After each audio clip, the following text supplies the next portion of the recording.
सास बनी डंडे वाली भूत। शिखा की नई नई शादी हुई थी।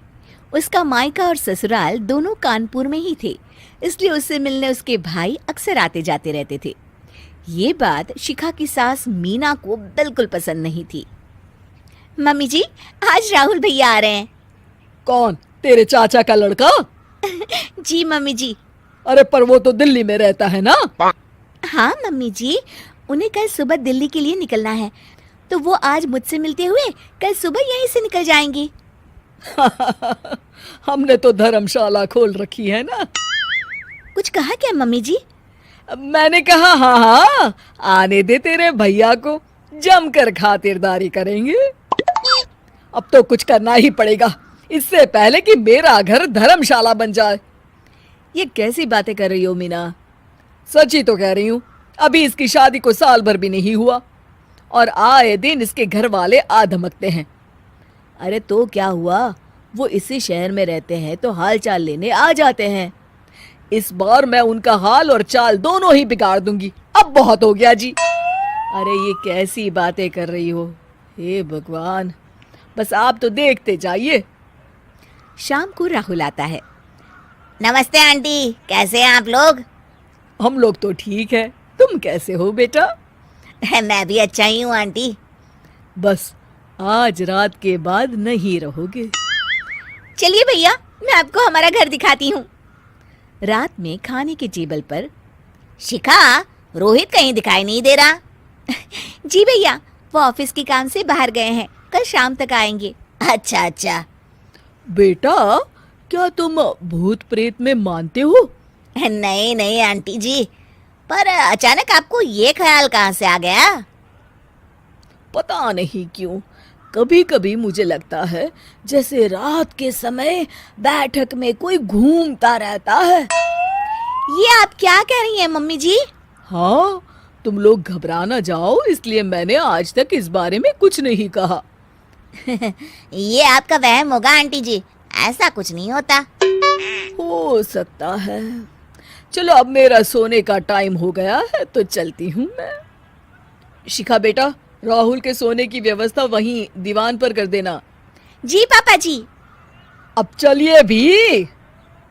अच्छा, तो बैठक में सोने वाले हैं साहबजादे। क्या बड़बड़ा रही हो? कुछ नहीं, आप सो जाइए। मीना और महेश के सोने के बाद शिखा और राहुल आपस में बात कर रहे होते हैं, तभी डोरबेल बजती है। अरे आप! सरप्राइज! काम जल्दी खत्म हो गया तो मैं आज ही चला आया। ये तो बहुत अच्छा किया। देखिए राहुल भैया भी आए हुए हैं, आप दोनों का मिलना भी हो जाएगा। कैसे हो रोहित? मैं तो ठीक हूँ भैया। शिखा, मैं भी आज यहीं सो जाता हूँ, राहुल भैया से बातचीत भी हो जाएगी। अच्छा अच्छा, ठीक है। मीना आधी रात को उठती है, कंबल मुंह से पैर तक ओढ़ के डंडा लेके बैठक में आती है और देखती है दीवान पर चादर ओढ़े कोई लेटा हुआ है। देखो तो कैसे मजे से सो रहा है बहन के ससुराल में। मीना ताबड़तोड़ 4-5 डंडे मार देती है। अरे मर गया, अरे बचाओ बचाओ, कौन है? मीना जल्दी से अपने कमरे में भाग जाती है।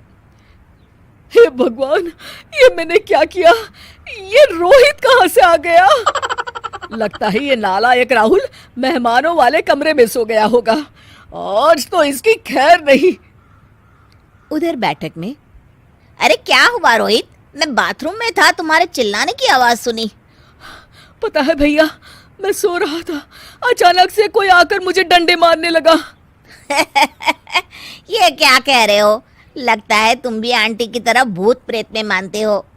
नहीं नहीं भैया, सच में कोई आया था। मैं तो जा रहा हूँ मेहमानों वाले कमरे में सोने के लिए।